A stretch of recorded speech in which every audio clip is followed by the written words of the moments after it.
everyone. Welcome back to the Rooted Leadership Podcast. I'm your host, Chris Pineda. As always, we're downtown in Salem, Oregon, in studio today. Happy to be here. We got a couple guests right here in studio. It's so fun being with people in person. And I want to introduce them, but before I do that, just again, welcome to returning listeners. Welcome to new listeners. Hope you enjoy the show today. Got a great topic lined up. A little bit about what we do and why we're doing it before we get into things. This podcast, this show is part of an institute that we started, a leadership institute we started a couple of years ago. And the aim then was to raise the tide of leadership in our community. And, over the years, we've refined our vision and our purpose to really be about one thing, which is we want to create the conditions for transformation in our communities. And that starts with one leader at a time, their organizations, and ultimately our community. And part of this, the goal with the podcast and with the show is to share ideas, put it out there in the world of what we're doing, interview some amazing leaders, learn from them, and just create a learning community. So that's why we're doing what we're doing. With that, I'm going to hop right into our guests today. We got two people sitting in here and our camera guy. So I don't want to forget our camera guy also sitting in here. A videographer. A camera guy. It's way cooler. Camera guy. Camera guy Cam. Guess what his name is. Cam the camera guy. Okay. But also we got Matt Hawkins. So Matt Hawkins is sitting across from me. He is an alumni of our Leadership Institute. Also I don't know the official term, but HR director basically, right? In Polk County. That's part of it, yeah. All right. Oh, that's part of it. So there's more to it, and I'll let you talk about that. But first met Matt, a few years ago through an outward mindset training. I remember we sat in that restaurant at lunch together, and you were looking for another home right as I was home shopping, and then we realized that we were actually looking at the same house. That is correct. I'm glad you remember that. Yeah, and I think that you guys had made an offer or something. We had. Yeah, and so our realtor was like, hey, somebody's already made an offer, so we kind of moved on from that. And we now, were like, no. Right, now neither of us have that home. Neither of us have that house. But that was a fun memory the first time that we met. But you went through our institute last year, and I'll let you share a little bit about that experience if you'd like to. But got to know you, a lot better through that because we see each other every month, and just really learned to appreciate your being in the room and the value that you add, the humility that you add, and also your sense of humor. So, well, thank you. I got a lot of really positive things to say about you, and the reason why you actually. I wanted you on this show, and the reason why you were on our panel last week, because it was around servant leadership, which is what we'll eventually get in today. And I just feel like you kind of exude that. So I was really curious to just learn more from you on that. And then sitting here also at the table is Kasha. So Kasha, you've heard her voice sometimes in these episodes when we have our little commercial break. She's the voice telling us. Kasha, you want to say hi so people can recognize that voice? Hello, and welcome to the Rooted Leadership Podcast. There you go. So you may have heard that voice before. Invited Kasha in to guest here as well, and want to learn from her around this topic of servant leadership. She was sitting there in the room when we talked about when we had the panel last week, so she can reflect a little bit on that conversation. But also, service is just part of Kasha's MO. I've known her for a long time, so I thought she would be a really great person to learn her perspective on servant leadership. So that's what we want to get to today. I want to dive deep into that, but before we do, I always love to just let you both, any guest on our show, take the reins, introduce yourself, and I always ask two questions. Who are you and what do you do? Two different ways to address that. You can take that where you'd like, but maybe we'll start with who wants to go first? Matt, you want to go first? I think Kasha should go first. All right, Kasha, go first. Go ahead, Kasha. Hi, I am Kasha Coombs. I am originally from California, so I'm very much the typical California girl. I'm tall and blonde. People never surprised when they find out where I'm from. I have always had a love for people. As far back as I can remember, I always surrounded myself with people and large groups of people. I thrive, amongst other human beings. I also love to explore and to travel and to try new things. So you're not introverted. I'm not an introvert. Yes, I am textbook extroverted. That's an introvert. Yeah. We've got An two introverts amnivert. at this An table. amnivert, okay. Yeah, so I've traveled a lot in my life. I love to see new places, collect stories of other people. And I moved to Salem for work about 3 years ago. Chris and I, we go way back.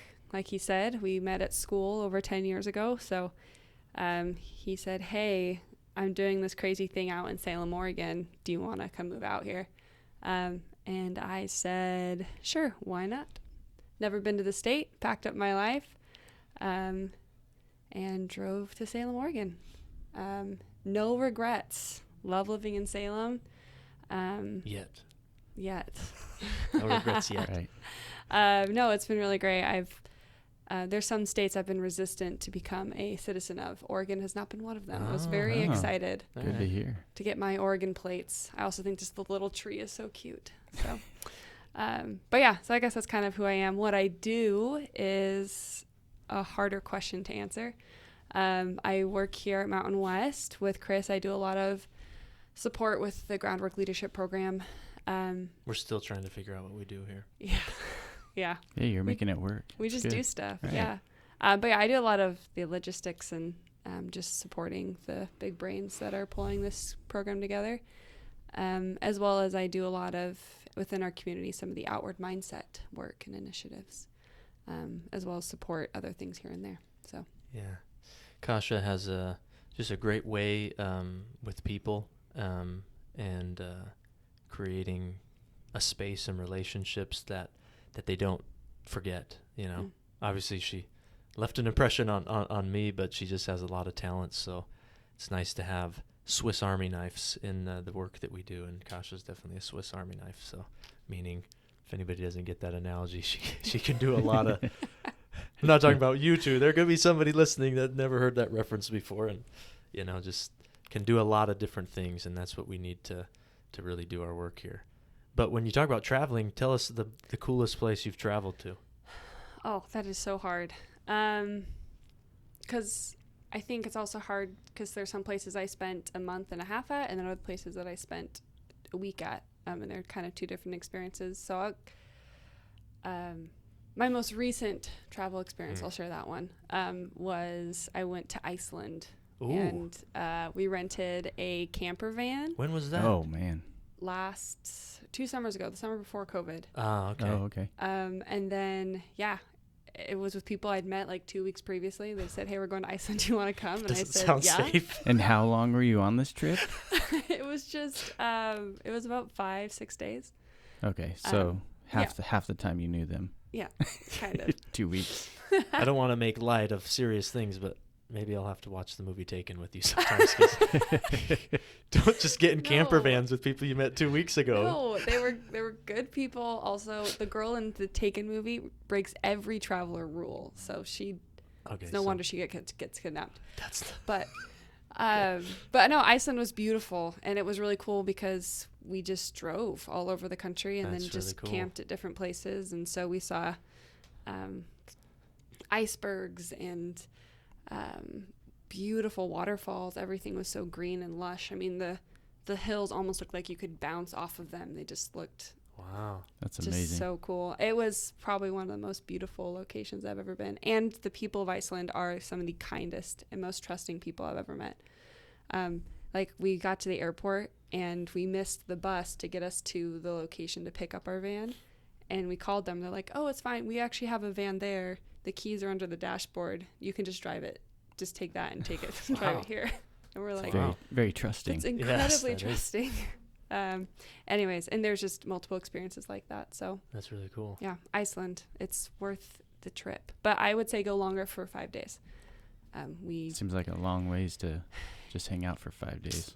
we really could only see about half of the country. We would have liked to stay probably another week and make it all the way around the island. Hmm. Do they have a lot of saunas there? They do there, yeah. They have a lot of hot springs. Like saunas inside homes. Did you ever hear? Oh, I don't know. I never went inside a home. One of my Yeah, best. she was in a camper van. Oh yeah, camper. One of my best friends. He I can't remember where he was like an exchange student, somewhere in the Scandinavia area, one of those countries. I can't remember which one, but he said that everybody in there has a sauna in their house.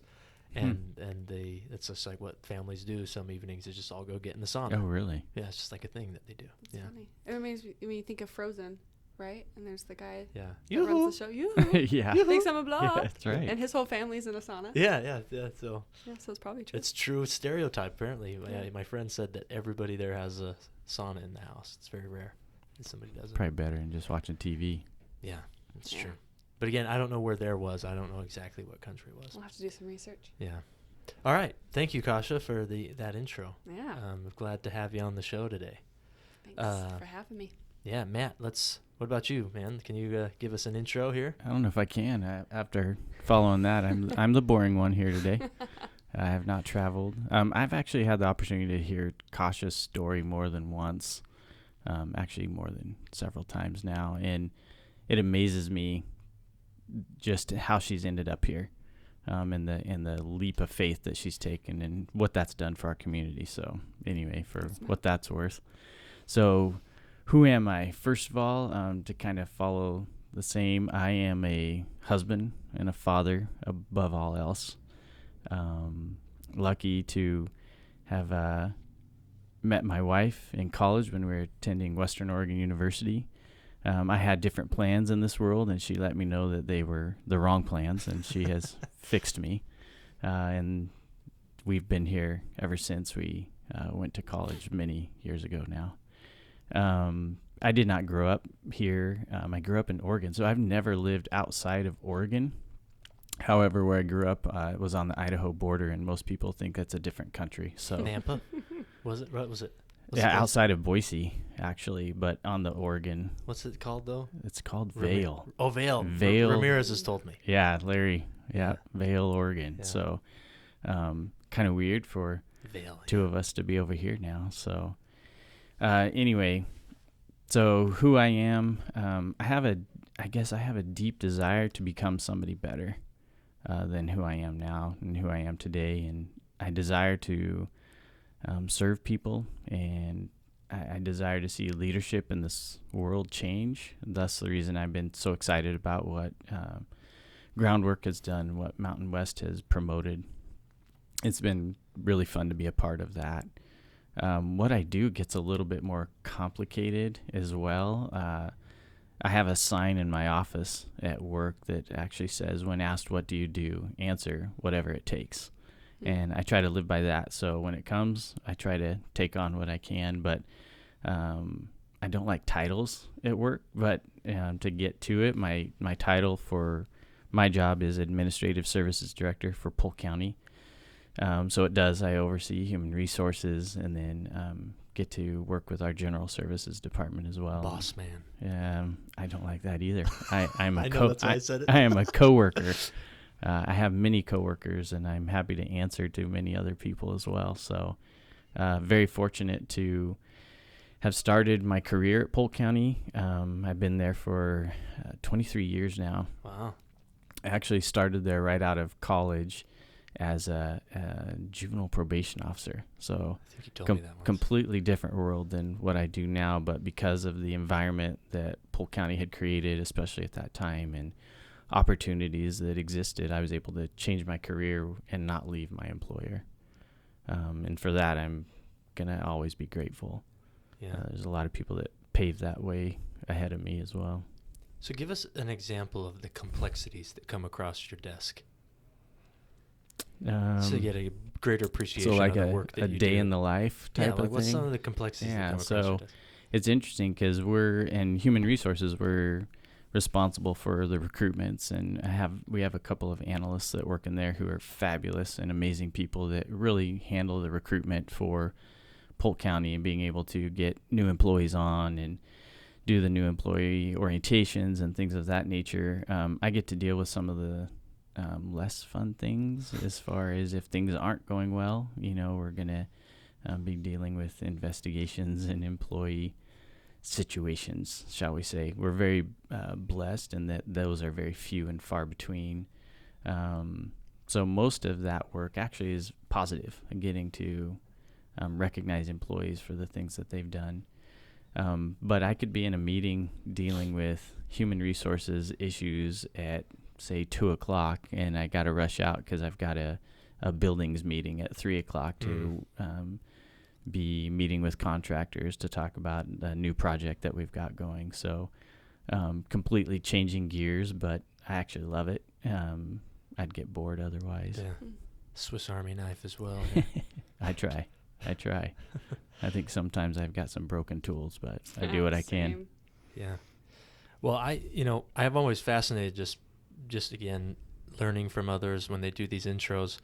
We could spend a whole episode just me continue to dig deeper and ask more questions, but I'm going to let some of that experience and knowledge that both of you have to offer come out when we get into this topic.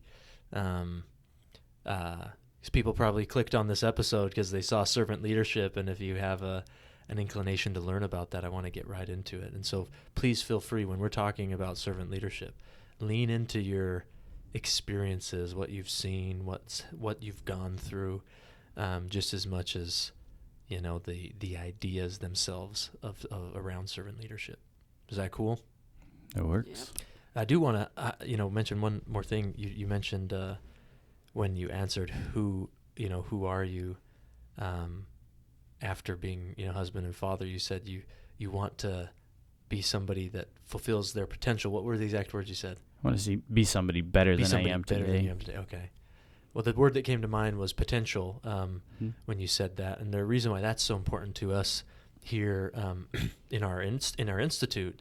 So we talk a lot about transformation, like I mentioned, and transformation, at least the way that I'm defining it right now, is this fundamental shift or shifts that we make in our life towards positive potential. And I think that that's so important. I actually, a mentor of mine, former guest on the show, him, Brian Moore, is one of our early episodes, like probably episode 8 or 9 or something. But, right. But he told me once, a few years ago, he said that, and I'll never forget it because I think about it all the time. He said, too many of us live far beneath our potential. And I couldn't agree more. I feel like, that's the number one thing. One of the number one things that any of us should know about ourselves is that we have a potential to be something that we probably can't even, fathom right now. Right. And that's really hard to see when we're struggling the most, or we're struggling to find meaning, or we're going through challenges or some form of suffering. But I feel like that's when it's most important to understand what that potential can be. So I love that you mentioned that, because that resonates deeply with me, because it's really one of the things that are at the heart of what we're doing. So we want our community, we want our leaders, we want people here to start to live in a way that gets them closer to their potential. I think that our community has an uncapped potential here, and the organizations in it. So love that idea of just being a better version of yourself. Just resonates with the idea of potential. So switching to servant leadership, I want to start off with a proverb that one of our most recent guests, I think his episode was just published today, Seamus, shared with me on that episode, but it has everything to do with servant leadership. And I shared this in our session last week. And to provide a little more context for any listeners, last week we had our monthly session. I've talked about before, every month we meet with these leaders in our community. Matt is an alumni. He came back. We had a panel discussion for about an hour and a half, and the topic was servant leadership. So we had 5 alumni up there. We're asking them questions, and we dove into this idea of servant leadership. But before, I gave kind of a scaffolding and general overview of what servant leadership is, and I started with this proverb that Seamus shared with me just recently, and it's a Samoan proverb, and it goes like this: Ole ala ile pule, ole tautua. So let me say that again. I don't speak Samoan, so I'm doing my best here. Ole ala ile pule, ole tautua, which means the pathway to leadership is through service. And I loved that when as soon as he told it to me, I was like, hey, spell that out for me. I want to remember that. That's a good one. So the pathway to leadership is through service. Now, let's take it from there. Why do you think that is? Why do you think that's a proverb that's lasted years in a culture like the Samoan culture and many other cultures, where the pathway to leadership is through service? What do you think? Matt always looks at me first, so this is good. I'll start, and Matt can clean up my words. But whenever I think of society and the way that it's structured, I mean, everywhere you look, it's service, right? I think I've always loved the question of to think about your day, right? Your day at work. How much of what you do is for yourself versus how much of what you do is for others. And the percentage is most of the time much more, it's a much bigger percentage of what you do for others versus what you do for yourself at your job, right? Every job that we have of being part of this society is serving others, whether you're the CEO of a big company to bagging groceries, right?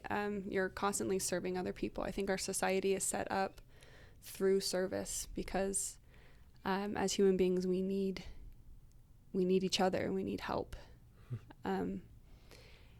So I don't know, I guess that's kind of where my thought went, or my head went, was, well, of course, I mean, I think the path to really anything is through service of others, right? The path to joy, the path to purpose, the path to any accomplishment is really through service. I don't think we can do anything without it. Yeah. Do you think there's a difference between service and doing things for others? Yeah, it's a good question. I mean, I think at least when I was raised, service, the definition of service is doing things for others, right? But I get where your question's coming from, where I think we can, quote unquote, do things for others, but just doing them because we're being paid to do them, right? Versus seeking out ways to be helpful to others is definitely two different things. Yeah. Yeah, I think it has a lot to do with your intentions. I like what Kasha said, and I hope that this proverb is true. It's one of those things where you hope it to be true, because if you look at history for societies around the world, we've had leaders that weren't doing it by service. They were only serving themselves. They thought that was the way to go, and then things crumble. And so I hope that, and that's one of our goals, and maybe why it's kind of weird. I feel like I'm sitting here talking about servant leadership, and I appreciate the very kind words you said about me in our intro, but it's one of those things where I'm like, I don't know that I'm an expert in this whatsoever, but it's something I desire to be. And so if we have the desire and the intention to do something for others, for them, then we're in service. If we have a desire to do something for others, for us, even if that's to make ourselves feel better about ourselves, then we're just doing something for others. Yeah. Well, the idea of, of you desire to become a servant leader, I think that becoming and being are closely related. We're always becoming something, sure. Right? We're never not anything.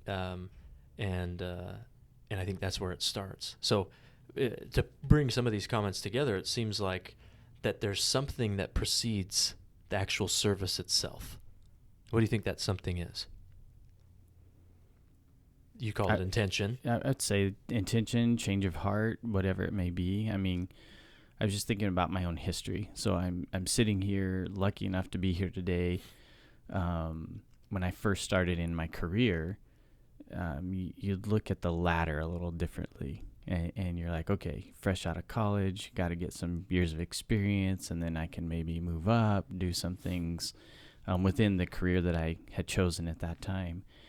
And I was bumping along. I was fine, but I knew there was something more to this, and it was, I needed a change, if you will. My family probably needed a change. And I'm able to sit back and realize, with a pure intention at that time, to go for the job that I sit in now, essentially. And it was out of a desire to do well by our employees, to do well for them. And I think just things have just domino effect from there. When your desire and intentions are true, or at least you hope that they are, then things work out for you as well as those people you actually are trying to serve. Yeah. So if you mentioned, when you first started your career of being to move up, the term that came to mind was to climb the ladder. Climb the ladder, yeah. Climb the ladder. And if this proverb is true, then it really makes it a paradoxical sort of complicated. That's a better word than paradoxical. Well, both. It's paradoxical, but it's also complicated because servant leadership is basically saying this. Is what the theory says. We talked about this on last Friday. Was it's paradoxical because leadership. When we think of leadership, we think of out in front. Think of the one that's at the top, that's influencing, that's leading. When we think of service, we think of somebody that's actually cleaning up behind, that is last. And I mean, Simon Sinek's a great book, Leaders Eat Last. There's all sorts of books on servant leadership now, but it really flips it on its head, which is why I think it's such an intriguing concept. And that we put, Greenleaf is the one who kind of dubbed the term, Robert Greenleaf, but he put the term leadership and servant in the same, it's the same, it's in the same thing. It's like it's its own word, servant leadership, because the term itself is really complicated. Because if this is right, the pathway to leadership is through service, then that really changes how people maybe see climbing the social ladder or growing professionally in an organization. So how do we handle that? Just mentally, how do we think through that to understand what it means? Because to climb the ladder, you do actually have to excel, ascend to certain things, accomplish certain things, be recognized. But servant leadership would say, well, I don't need any of those things, maybe, right? I don't need to be recognized. I don't need to have this mindset of climbing and becoming. I'm just here to serve. So how do we juggle these paradoxes? I think that's where you get down to true servant leadership, is being able to get outside of yourself and be able to recognize that ladder that maybe at one time you wanted to climb, you don't need to climb anymore. That your goal may be helping others climb that ladder, or making sure that they're pulled right up there. I think that the community works better that way. Yeah. I think organizations work better that way when you have individuals who will humbly push others to be able to do their best, and have a true desire within themselves to see others succeed. Yeah. It's one of those things I was thinking about, that how often do we see somebody succeed that's like a peer of ours, and we get super excited for them? If you aren't in the right mindset, it becomes more of a, well, why didn't I get that? Yeah. Why am I not there? And in reality, we should be happy for that person. Yeah. Especially if they did it the right way, right? You mentioned a buddy of mine earlier, just briefly, and we're two kids from a little tiny town, and to see the success that he's had has just been amazing for me personally. And I'm proud to say, look what he did. Yeah. And he's done well and deserves everything that he's gotten. But from another standpoint, if you wanted to and you weren't looking at it through that mindset, it's like, well, good for him. Yeah. Why am I not there? I know how he used to. Yeah, exactly. Why do I not get that opportunity? So I think, again, it comes back to mindset. Isn't that kind of what we're all talking about and here for? Yeah. What do you think the world overarching term rewards more? Do they notice the leader who doesn't care about the ladder, the leader who's trying to serve and just be there and help others? Or in a lot of ways, does the world reward the one who's trying to climb? What do you think? Do you want to answer it? Take that one, Kasha. Oh gosh, you give me the hard one. I don't know. I mean, I think it really depends on what world you're in, because I do think there are preconceived ideas as to what, like we say, like, well, this is celebrated, but yet when the opposite happens, that's actually what gets celebrated. Like, for example, vulnerability, right? Mm-hmm. As a leader, right? There's this belief that vulnerability is weakness. But the second that someone's vulnerable, it gets celebrated, right? People cheer them on. They thank you for being vulnerable. And yet, but I do think, I mean, Chris, I guess getting back to your question, I think the world, whoever the world is kind of telling us the opposite of what is celebrated. But then the second that someone serves you, I mean, that's what you love and cherish most, right? So I don't know. I think maybe there's a paradox there as to what the world is telling us versus what we personally actually do celebrate, right? The world celebrates something than what we ourselves as human beings need. Yeah. Well, we have to value the idea of servant leadership because it has an opposite. You know, it has an opposite that brings intrinsic value to the idea of servitude. You know, servitude of being a servant and a leader, because the opposite would be a tyrannical, dominating leader. So there's obviously an opposite for us to even value something like servant leadership. And I think what you're saying is that even if the world, it could be anything, generally speaking, isn't directly putting value on it, they do value it. Yeah, and I absolutely. think we're going to this way of operating. This actually came up in the panel from one of our panelists, is that now servant leadership is kind of like it's thrown out there as just a way to talk about things and do things, but it maybe lacks the genuine authenticity behind it, because now it's like, well, we just should practice servant leadership here. So one of the questions we asked the panel is, what's the difference between applying servant leadership and actually being a servant leader? Yeah, I think to add a little bit to Kasha's, I think though it's interesting to ask that question, because we, as the world, if I was to sit back, I'd say they don't recognize the servant leadership. They are, if you look at the ladder again and who gets to the top of that ladder, rarely is it the servant leader. But again, that wasn't their goal. Yeah. But I do think we have some wonderful people doing great work right now to try to change, to make things seem a little bit different, so that that just society will be seen as people, and people will be valued for who they are at whatever level they're at. So I just thought of this, like, I'm a big basketball fan, right? Child of the 70s, 80s. Sorry to just put it out there. That's my age. And when I'm growing up, you had a point guard on the basketball court. And what was the point guard's job? His job was to get the ball to other people and let them have that glory, if you will. You know, they're going to score the points, they're going to get us there, but the whole goal was originally to make sure that they're getting the ball to the right people that's going to make a basket to help them win games. The game has completely changed the other way, to where point guards are now the scorers. They've got the ball in their hands, they can shoot first. I just thought of that as I'm thinking of how our world sees things and how they do things. And I think that service used to be valued much more than another period in time in our society. But I see it trying to change again. Yeah. I think there's an argument to say that supports what you said, of that the world doesn't value it. But that's also contradicting to what Kasha started with by saying that everything we do is about service. But, going back to the roots of servant leadership, and sorry for people that aren't Christian, but a lot of the roots came from Christianity.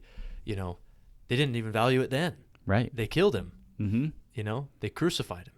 And now we're trying to find value from it, from this record and this history of this individual, but this Jesus Christ, but we still struggle with it, just like people struggled with what he was doing back then. And that was his MO, was servant leadership. And I want to get into that a little later, of the heart of servant leadership, of sacrificing yourself for others.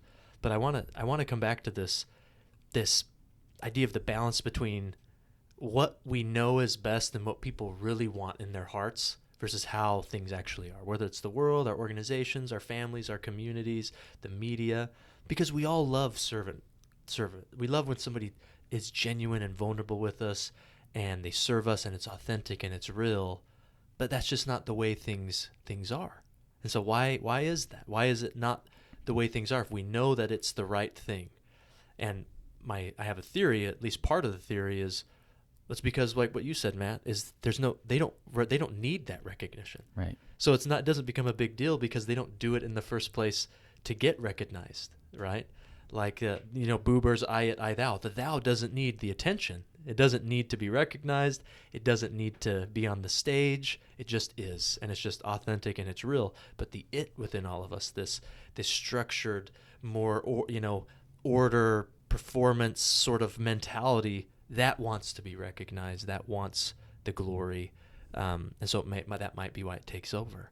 But there's still this part of all of us that servant leadership, there's an opposite to it that we don't like, but we have systems and structures in society around that maybe embellish that or reward it. So how do we change it without drawing attention to the servant?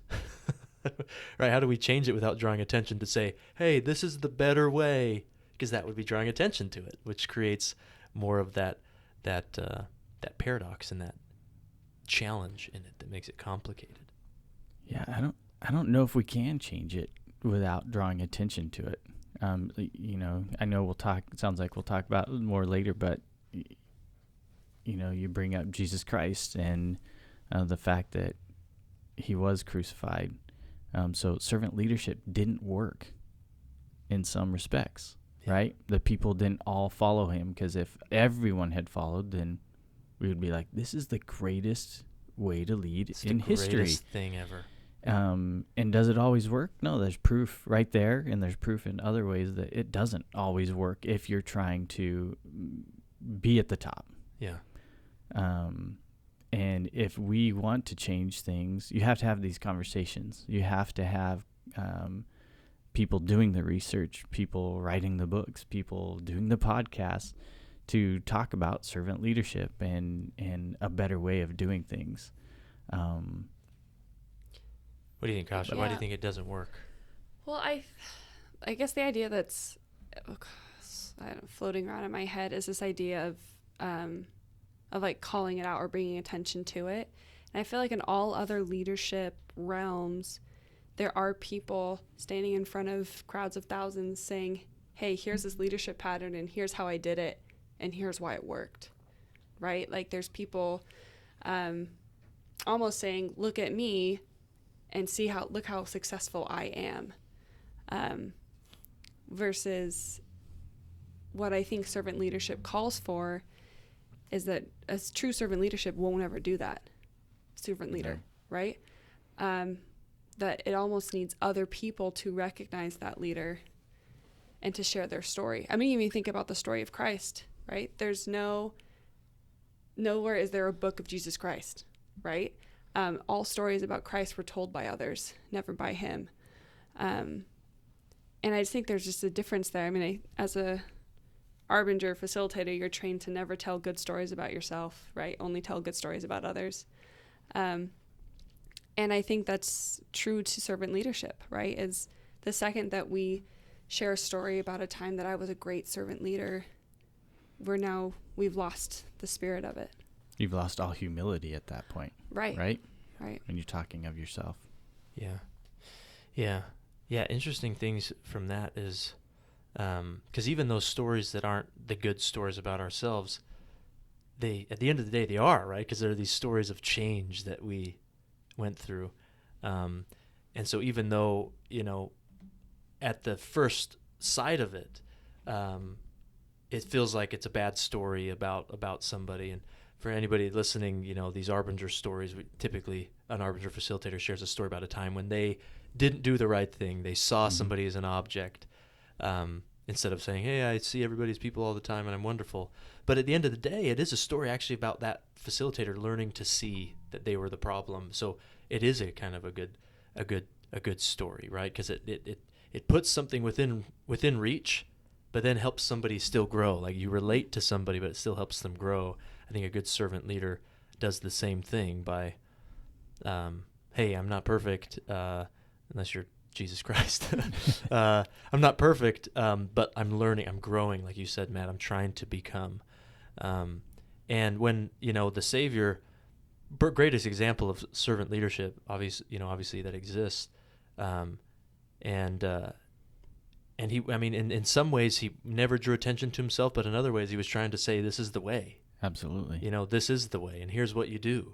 The Sermon on the Mount, here's the things to do. And obviously we still have a hard time getting it. And going back to this main thread of why doesn't it happen more? Here's another theory or thing I want to throw out there, is because the heart of servant leadership is to sacrifice yourself, and your wants, desires, needs. This isn't just Chris' theory. This is in the books. This is the actual theory behind it, is to put followers first. And if you read into that, it means you're literally putting aside your own tasks, your own wants, your desires, and you're elevating those of others. It's basically more important than your own. And that's a really hard, thing to consider. But I think that's part of the reason why servant leadership doesn't work, is because sometimes the leader ends up putting so much attention on others that they in essence die. That was what the Savior did, and that's what leaders sometimes happen to now. They get burnt out. They can't last anymore because they gave all that they can give. And we had this long discussion on Friday about a balance between self-care and doing this. And I think that's true for the most part for us to make sense of it, at least for me and my little brain to make sense of it. But in essence, if I have to take care of myself in order to better serve others, then that's not actually a sacrifice, because I'm preparing myself to give to others and to serve others. The real measure of sacrifice, in my opinion, is I have nothing actually for myself. I need everything, but I'm still going to give what I do have to another. That's a true sacrifice. But me making sure that I'm okay and that I'm exercising right, I'm taking care of myself, I'm good in my relationships, if that's how I'm seeing self-care, then I'm still actually preparing myself to give. I'm not actually giving when I don't have. And so there's no sacrifice. Right. I'm actually prepared for it. It's like saying, hey, I want to give you $1,000. I only have $1,000. So I'm going to go and make more money with this $1,000 so I can come back and give you $1,000. Right. That's great. Like, we both win at the end of the day, but servant leadership is take my $1,000 and I'm not going to have any. Right. Like, that's what Jesus Christ did. And that's why I think servant leadership fails, because that is a very hard thing to do. And when we do it, it doesn't require celebration. Nobody's shouting it from the rooftops. And it can be exhausting, and we actually miss out. We lose. The leader can lose. And if you remember, if any listeners remember the episode with Colin Box last year sometime, we talked about what are leaders willing to give up, because we do have to give up quite a bit if we're going to take this stance of servant leadership. So what are your thoughts on that? The question that came when you said that servant leaders can lose, it made me think, well, what does winning look like to a servant leader, right? Because maybe losing is winning, right? Maybe that is a true servant leader. Their whole purpose in life is to give all that they can give until they literally drop dead, right? And so, maybe they lose, but to them what else would winning look like for a servant leader? Well, keeping on this Christian theme, he did win, right? Right. And we all won if you're Christian because of it, right? Right. When he did drop dead, literally, and that was a win, not a loss. And thankfully, if you're Christian, again, we're thankful that he did. But I like that take on it. What do you think, Matt? I don't know. As you're talking, I think of someone, honestly, like Mother Teresa, who literally, she actually did. And she celebrated today for all that she did, but at the same time did none of it for herself. Yeah. And that's great. That's amazing. She was obviously an amazing person, did wonderful things, but when her time came to leave this earth, she had no possessions. Yeah. She had given everything that she could. Probably not a whole lot of self-care. I don't know. I didn't know her, but just a wonderful example. But when you come back to talking about leadership as in positions and organizations and needing to run them, that's where things get a little dicey, in my opinion. Being able to say that I can be a servant leadership at all times and in all places becomes a lot more difficult, even though that's what you want. It's complicated. It's very complicated, and you want the world to be able to just follow right along and say, hey, we're all serving each other. Isn't this great? Like, that would be amazing. But that's just not the way it works. Yeah. Unfortunately. So there's moments and times where myself, as an example, I cannot just sit there and try to build everyone else up around when there's a moment in time that I have to actually make the decision or something to do what's right for the department, if you will. Yeah. Well, it goes back to this grand paradox. Bernard Mayer wrote a book on it. I think it's called The Grand Paradox or something about paradox. But I think some of the most influential, thought or literature out there it has a really important paradox to it, just like servant leadership does, because that's just life. I mean, you can't have happiness without sadness. You can't have dark with lightness without the dark. You can't have good without bad. And if you only ever have all of it, then it's no longer good. And I was thinking about this morning let me pull out my phone here. I made a note.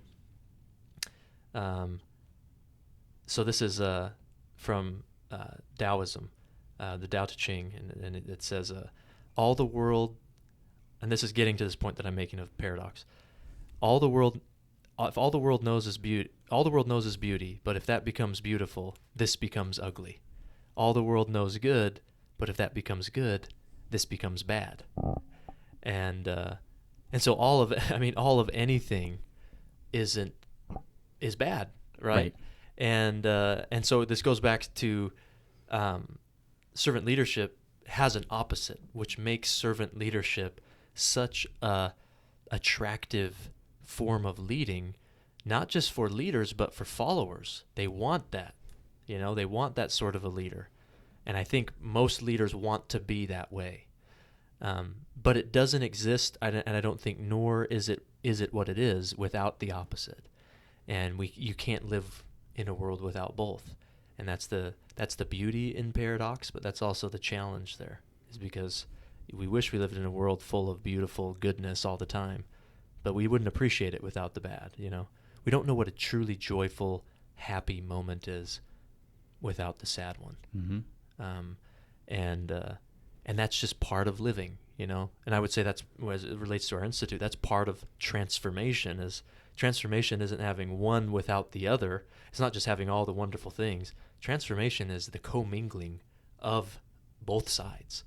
And so leaders that want to have transformational impact isn't just all servitude all the time. It's the commingling with the dynamic of life, that we're this and we're that.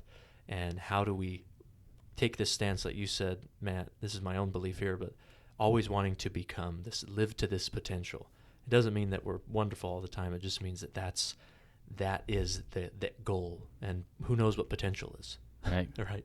We just let life happen to us instead of the life situations like that happen, instead of trying to control everything all the time. Yeah. It's interesting. Well, and I wonder, we as leaders, we're talking about leadership as if it's a one facet of our life. And in reality, I have to lead in multiple areas of my life, whether that be at work because of a position title you hold, in my home because I am a father, or within my own congregation at church, right? Yeah. And those are all very different areas, and servant leadership comes in to play in very different ways at times. Can I sit back and say that I serve my children, my wife? Hopefully my wife will acknowledge at some point I've served her. But she's truly the servant leader within our home. in that she literally served every one of us Uh-huh. at all times. When you talk about giving up of yourself, have I done that?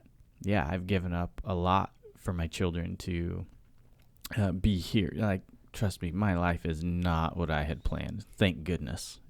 I would not be doing so well right now. But part of that was it's easy to give up for them. And then at work, you're wanting to do that and you desire to do that. But I can guarantee you that everyone I work with, they'll not tell you that at all times and in all places was Matt a servant leader. Yeah. That's what we heard. That's why we wanted Is that to, what it? yeah. That's how it got Shoot, back to you. We That's why asked the wrong guy. This is really a episode of calling me out. Yeah, this is intervention. Really. Okay. Matt, I'm handling it. You need a change. No, when you hit home to the family, it's always resonates, I think, with most people, and being a husband and a father, and mothers, what a great example of servitude. Mm-hmm. Literally put their life on the line to bring life into the world, right? And in the old days, a lot of death in giving birth, so it was more literal then, and there's still certainly complications today, but talk about what are you willing to sacrifice. So we do see it happen, and if going to this idea of giving birth, it's at the center of life, and if you put it that way, kind of just ending where we finished with Kasha talking about it's about everything that we do, but it's so much more complicated than that, because there's intention behind it, there's outcomes from it, there's all these things we bounced around. It's so hard to address something like servant leadership in an hour, but I feel like we've scratched a bit of the surface for people that go deeper on their own and wrestle, disagree, agree with some of the things we've discussed. But in closing, we just got a few minutes left. What do we do with all this? What do you think? What do we do with all this? What is servant leadership? And given all of these nuances, because it's not as easy as just, here it is. You got to be humble and put others first, and you got it. Do that tomorrow, and you'll figure it out. But what do we do with all this?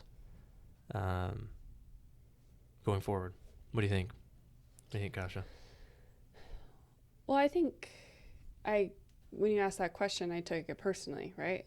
How can I be different after this experience? How can I choose to be more of a servant leader in my world? And it was actually kind of my train of thought in my, my meditation this morning of just what have I not done because I've claimed it's too hard or I've claimed it's unnecessary when it comes to seeking, peace or to become the person that I want to become, right? And I think sometimes with servant leadership, there are a lot of leaders out there giving so much right now. I think these last couple of years have been exhausting for a lot of people. So this is more of a question for me, and I'm not diagnosing this to anyone else. But I guess just the question of what else can I do that I have previously claimed I don't want to, right? I think as a servant leader, that's a question you can just ask yourself, right? Every day, am I giving all that I can give? Am I doing all that I can do? Or is there room for more, right? And there might be some days that the answer is yeah, right? Like I gave all that I could give today. But I know personally for me, I would say most of the time at the end of the day, the answer is, if I ask the question, can I do more tomorrow? The answer is probably going to be yes. Yeah, it brings, with what you're saying, it brings this level of grit and tenacity to servant leadership of what more can I do? And you have to have those attributes of being tenacious to actually go out and do it, because it's not easy. Servant leadership is not easy. I like that. Yeah, it's tough. I think that's great. I appreciate the thought process there, Kasha, because we have those moments, like you said, where you're like, I'll be honest, like most days I can go home and be like, yeah, no, I could have done more. I could have given more. And once in a while you do have one where you're like, man, I gave it all. And on those days you might be exhausted, but you feel great. Yeah.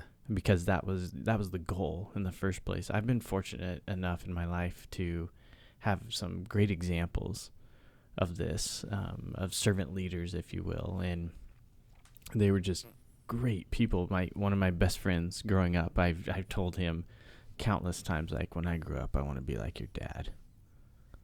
And I have a wonderful father, amazing man, who is the other example for me, him and my mom both. But this gentleman's name was Dave, and he had my buddy later in life. And so my friend teased me. He's like, well, you could have another kid at 47 and you'll be my dad. I was like, no, I don't want to be that kind of your dad. But Dave walked around our town. He had retired earlier, had been a leader within his organization, and just walked around with this giant smile on his face all the time. Dave, unfortunately, was this guy. Well, not unfortunately. Fortunately, I thought he was a guy who's going to live forever. And at 80 years old, still he downhill skied that winter, and then bone cancer took him from us. And I can still remember going to his funeral, and hearing such wonderful, amazing things about Dave that I already knew, except for a couple of things. I was like, this guy was great. Like, he literally tried to serve everyone. And my buddy's mom is the exact same way, and she's still doing it. But at the funeral, they're a Catholic family, and they were talking about that usually when a new priest comes in again, I'm from a very small town, but when a new priest comes in, that the old priest is there to greet them and kind of explain, hey, here's what you're kind of getting into, and then off they go. But not here. Dave was the one who was always there to greet the new priest coming in and say, hey, I'm here for you. What do you need? Yeah. And they talked about that it was really his church in that way. So I've been fortunate enough to have these wonderful examples in my life of, I say fortunate, but all too often I guess I sit back and I'm like, Matt, you're failing. You're not Dave yet. You're not your dad yet. There's things you got to work on still. So we'll keep pushing. Yeah. Appreciate you sharing that. Yeah, I have to avoid now talking too much about my dad and these, otherwise I just become a mess. But he's a great example of servant leadership for me as well. So the way you talk about your dad, it's always resonates with me. And my dad's also a great example of not someone who has been rewarded from a world standpoint for his servitude. And sometimes that's tough. The reality of putting others first is you might not get something at the end of the day. I remember when I was a kid, there was this opportunity my dad had, one of the very few in his life to kind of go up that ladder. He was finally recognized for just, being the person that he is, which is not what he was doing it for, but he was recognized for this position that would have totally changed the trajectory of our lives, I think. And he didn't do it because kids were older. We were a little bit older. I'm the youngest, so everybody's older than me. My mom was really set where she was, and so he didn't do it. And, just a few short years after that, it's just everything from that world perspective didn't end up going well for him because he just kept giving up for other people. But, I think some of the reward, the benefit that happens from people like that is there's people like us, like me, like what you said, that are watching and learning from that. And that changes their lives, right? That's like it certainly changed mine. And so servant leadership matters. So it's not easy, like what Kasha was saying. Day to day, it's hard to strive to be that way. And I think we need to remember we don't have to be that way. We just need to try to be that way and do our best. And we'll lose out on things. I think that's important to remember. There's sacrifices that will be made when those times come. But I think we have to have a bit of a bigger picture on it. Like you said early on in this episode, see beyond ourselves and see beyond the here and now. So, talked about a lot of different things, a lot for listeners to think about. And again, I hope listeners, you're agreeing with some of this, you're disagreeing with some of this. I hope you go back and wrestle with some of these concepts, and really reflect on not just your leadership, but the sort of person you are, and the servant inside of all of us. Lots to think about, and I invite you to do that. One last sentence from each of you. What do you got to say? I guess when it comes to servant leadership, tell others their stories, right? Servant leaderships will never tell their own stories. So, I mean, that's what just happened here, right? You guys each told the story of a servant leader and tell other stories. Tell other stories. Sorry, did I not say that right? Yeah. Tell the stories of the servant leaders in your life, because they won't do it. And it's the only way for us They won't do it. Yeah, you're right. Yeah. It's the only way for us to learn. Through sharing the stories of others. So love that. Yeah, I don't think I could agree more. I think that's wonderful, because promoting those who have taught without meaning to teach, because that was just their lives. That's how they lived. I think our organizations, our world become a better place. And for those that are interested in becoming servant leaders, I think it's possible. I think it's as you talked about, Chris, transformation. I think you can see things differently and go for it, and you'll make an impact. You'll make a difference, but check and understand why you're doing it. But go for it, and then when you fail, don't beat yourself up. Yeah, because the time will come where you're going to get burned. But you didn't do it for the glory in the first place. Yeah. So keep that in mind and just keep pushing forward. Yeah. Love that. Thank you. And for any of the type A's out there that are listening, or people that think this is fluff, I got to appeal to you as well, because there's part of me that's that way also. Literature shows that servant leadership increases group and organizational performance, personal performance, and has societal impact. And so these things are no joke. I mean, they do make a difference, and people are noticing, and the world notices it. So servant leadership, something to think about, something to strive for, something to share. Cam Brown, cameraman. True MVP. True servant leader in the room. Doesn't right. need to be on screen, doing all the behind the scenes. Serving us. Thanks, Cam Brown. All right. Thanks everyone for joining. As always, appreciate you. Hopefully you can share this episode with others, and you'll keep returning. But until then, until next time, take care. Be safe.